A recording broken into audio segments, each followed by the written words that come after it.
Bismillahirrahmanirrahim. My dear students, Assalamu alaikum. Here teacher Shabana Malik is here. Welcome to Watch to Lead. Poetic devices or figures of speech. क्या होते हैं बेटे? A figure of speech is a word or phrase that use figurative language that has other meaning than its literal typical definition. Figures of speech या तो बेटे कोई लफ्ज़ होता है या फ्रेज़ होता है, जुमला मतलब, और उसमें जब हम फिगरेटिव लैंग्वेज यूज़ करते हैं तो फिर उसका मीनिंग बदल जाता है। वो मीनिंग नहीं रहता जो आम तौर पे हमने पढ़ा हुआ होता है या डिक्शनरी में मिलता है। Let me explain it further. आसान करके समझाती हूँ। फिगर्स ऑफ स्पीच वो हैं जिसमें हम फिगरेटिव लैंग्वेज यूज़ करते हैं, और जब फिगरेटिव लैंग्वेज यूज़ की जाती है तो फिर लफ्ज़ों का या जुमलों का मतलब वो नहीं रहता जो आम तौर पे होता है या डिक्शनरी में हमें मिलता है, उनका मीनिंग बदल जाता है। अनदर आस्पेक्ट, ये जो बदला हुआ मीनिंग है ये कैसे समझ में आएगा? ये कॉन्टेक्स्ट से, कंटेंट से। आप उस पैराग्राफ को जिसमें फिगरेटिव लैंग्वेज यूज़ हुई है शुरू से पढ़ेंगे उस या एंड पे पढ़ेंगे तो फिर आपको क्लियरली समझ आ जाएगा कि इसमें उसने शायर ने क्या कहने की कोशिश की है या आपके राइटर ने। ये पोइट्री में ज़्यादा इस्तेमाल होते हैं और फिक्शनल राइटिंग में। और why do poets and writers use this figurative language? In order to enhance, to make interesting their writings for the reader. आपके लिए दिलचस्प बनाने के लिए वो ये इस्तेमाल करते हैं।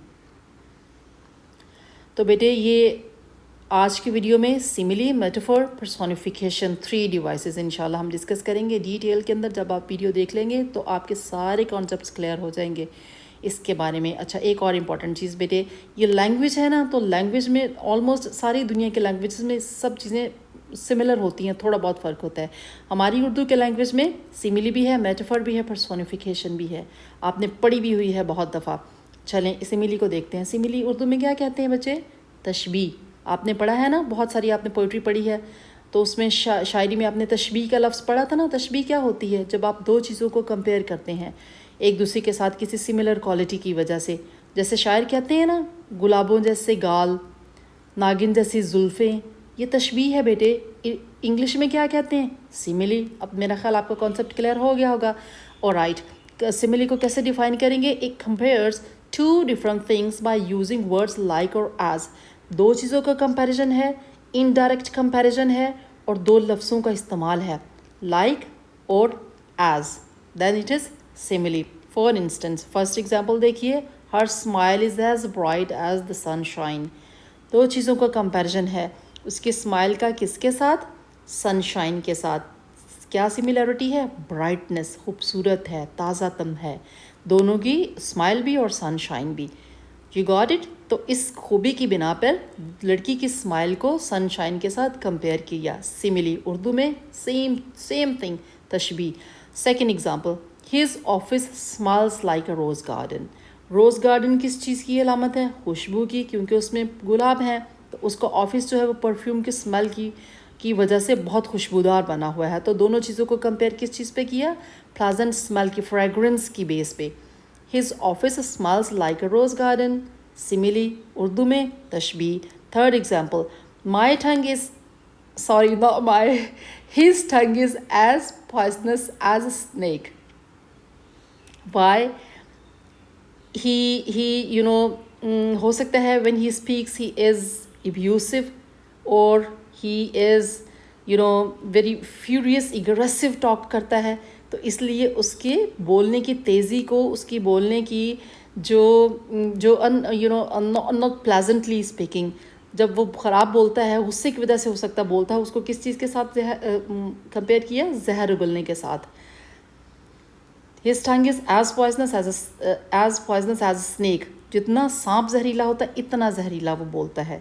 थर्ड एग्जाम्पल, सिमिली, क्योंकि आज का लफ्ज़ यूज़ हुआ। ऑलराइट, देन सारा speaks as fast as high speed jet. एक और सिमिली, एक और तशबी। किस चीज़ को किसके साथ कंपेयर किया? सारा के बोलने की तेज़ी को। I hardly get her one she speaks. मुश्किल से समझ में आता है कि वो क्या कह रही है, क्योंकि वो बहुत तेज़ बोलती है। किस तरह तेज़ बोलती है? जैसे हाई स्पीड जेट होता है। क्या उसके लिए कैसे पता चलेगा सिमिली है? क्योंकि आज फास्ट एज आपने यूज़ किया। You got it? Fourth example, comparison. Number 5, he is as furious as thunderstorm. इतना गुस्सीला, इतना जोशीला, इतना भड़कीला है जितना थंडरस्टॉर्म। तूफ़ान जब आता है आपको पता है ना कितना तेज़ी से आता है, तो उसका गुस्सा भी बिल्कुल ऐसा ही है। उसके गुस्से को तूफ़ान की तेज़ी के साथ कंपेयर किया। He is as furious as thunderstorm simile. Clear? Let's go ahead then. Metaphor. Metaphor क्या है? अगेन कंपैरिजन है। It compares two things directly without words like और यूज़। इन दो लफ्ज़ों को हमने सिमिली के अंदर इस्तेमाल किया। मेटाफर का कंपैरिजन डायरेक्ट है, जब आप एक चीज़ को बिल्कुल दूसरी जैसा नहीं कहते, उसको दूसरा बना देते हैं। मेरा बेटा टीपू सुल्तान है, इकबाल का शाहीन, नौजवान को कहा है ना। क्यों? सिमिली नहीं है, मेटाफर है। अब उर्दू में मुझे इसका मतलब नहीं पता बच्चे, लेकिन even then I try my best to make you understand. Shaheen क्यों कहा? क्योंकि विगरस है, enthusiastic है, पैशनेट है, have passion to do something great. उसके अंदर जज्बा है, जुनून है, उड़ने की ताकत है, शौक़ है। इस सारी खूबियों की वजह से नौजवान को क्या कह दिया? शाहीन कह दिया directly. Metaphor. You got it? आप देखो, जैसे हम बच्चों को, let me give you the first example. छोटे बच्चों के लिए एक छोटी सी पोएम है ना, हम गाते हैं, you are my honey bunch, you are my cuppy cake. कपी केक क्या है? हनी बंच क्या है? मिठास, शीरीनी, मोहब्बत। बच्चे के लिए जो आप फील करते हैं, तो आप उसको ये नहीं कहते he is as sweet as honey, आप कहते हैं he is my honey, he is my honey bunch. ये क्या है? मेटाफर है। Direct comparison, when you compare two different objects with each other on the basis of some similar quality without using words like and as, it would be a metaphor. Another example, the stars are sparkling diamonds. Diamonds क्या करते हैं? Sparkle करते हैं ना, चमकते हैं, bright हैं, luminous हैं। In the same way the stars are. इस चमकने की खूबी की वजह से दोनों को आपस में कंपेयर किया और स्टार्स को डायमंड्स ही बना दिया। Another example, the snow is a white blanket. आपको पता है ना, जब दूर दूर तक स्नो पहली होती है, स्नोफॉल हुआ होता है, तो ऐसे होता है एक तय जमी हुई है, तो उसको उसने डायरेक्टली ब्लैंकेट कह दिया स्नो को, क्योंकि फैला हुआ है बहुत और फ्लफ़ी है, नरम है, एक जैसी लुक देता है। उसने कहा वाइट ब्लैंकेट की तरह लगता है, बल्कि है the snow is a white blanket. Alright, number 4, the car seat is a fluffy cloud. Car की सीट इतनी नरम है, उसकी नरमी की वजह से उसने उसको फ्लफ़ी या सॉफ्ट नहीं कहा, as soft as fluffy cloud नहीं कहा, बल्कि क्या कहा? Car seat is the fluffy cloud. Direct comparison, metaphor. एक चीज़ को दूसरी ही बना दिया, जिसके साथ उसको कंपेयर करना है ना, उसको डायरेक्टली वही कह दिया बजाय उस जैसा कहने के। Clear? Number 5, her voice is music to my ears. उसकी आवाज़ इतनी सुरीली है, मुझे ऐसा लगता है जैसे मैंने कोई म्यूज़िक सुना मेरे कानों में। Her voice is not as sweet as music, बल्कि कैसी है? डायरेक्टली म्यूज़िक है टू माई ईयर्स। क्या है? मेटाफर। सिमिली नहीं, मेटाफर, क्योंकि डायरेक्टली म्यूज़िक जैसा स्वीट नहीं कहा, म्यूज़िक कहा। Number 6, life is a roller coaster. Roller coaster क्या होती है बेटे? आपको पता है ना, ऊपर नीचे जाती है, up and down, you amuse yourself when you have a ride of a roller coaster. मज़ा आता है, लेकिन लाइफ के अंदर जब अप्स एंड डाउन आते हैं तब मज़ा नहीं आता, हम परेशान होते हैं। Anyways, life is unpredictable, life is a roller coaster.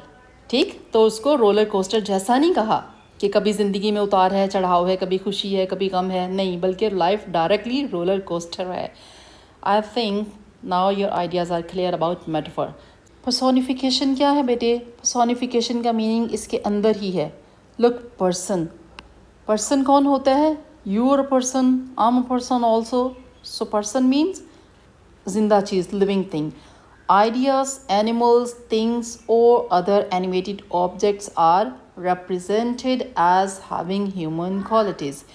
Ideas को, एनिमल्स को, कुछ और चीज़ों को इस तरह बयान किया जाता है कि वो ऐसे लगते हैं जैसे वो इंसान बन गए हैं, इंसानों की तरह बिहेव करने लगते हैं। Objects are treated as though they are capable of doing what people can do. Objects ऐसे बिहेव करते हैं जैसे लोग बिहेव करते हैं, इंसानों की तरह वो बोलने लगते हैं। जैसे बच्चे, जब हम स्कूल में पढ़ते थे तो उस वक्त हमें लिखने को आता था कि फूल की आप बीती लिखिए, पेन की आप बीती लिखिए। आप बीती आपको पता है क्या होती है? ऑटोबायोग्राफी। ऑटोबायोग्राफी की डेफिनेशन क्या है? A story of a man's life written by himself. कोई आदमी अपने बारे में जो लिखता है उसको ऑटोबायोग्राफी कहते हैं। तो ये क्या होती है, ये पेन तो नहीं बोल सकता, ना फूल बोल सकता है, ना आपका डेस्क बोल सकता है, ना आपका ड्रेस बोल सकता है। ये राइटर है जो उसको ऐसे अल्फाज देता है, ऐसे उसको एक लिविंग थिंग बना देता है और वो बोलने लगती है। ठीक, तो ये है पर्सोनिफिकेशन। जब when you personify something, when you give the qualities of a living thing to a non living thing, तब personification. For instance, the first example, my alarm clock yells at me every single day at 7:30 or 7:30. मैंने जो alarm clock लगाया है वो हर रोज़ 7:30 बजे चीखने लगता है मुझे उठाने के लिए, क्योंकि आपने उसको लगाया है, टाइम सेट किया है। तो 7:30 बजते हैं वो चीखने लगता है।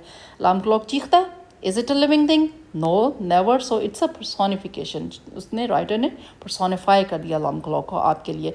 Number 2, lightning danced across the sky. Lightning is a living thing? No, it's not. How can it dance? तो ये personification, एक नॉन लिविंग थिंग डांस कर रही है तो पर्सोनिफिकेशन है।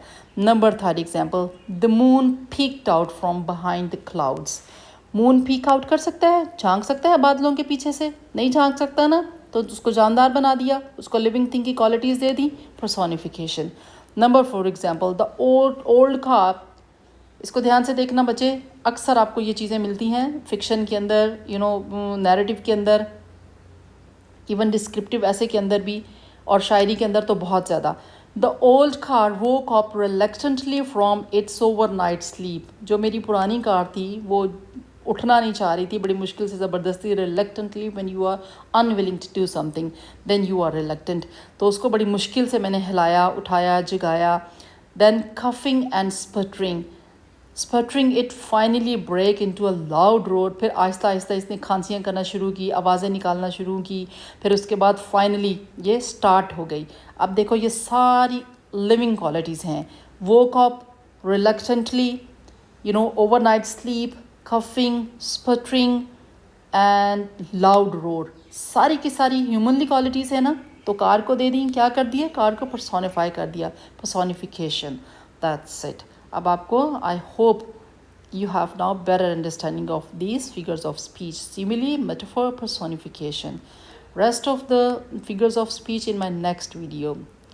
So please keep watching, stay blessed, stay tuned, well prepared. Allah Hafiz.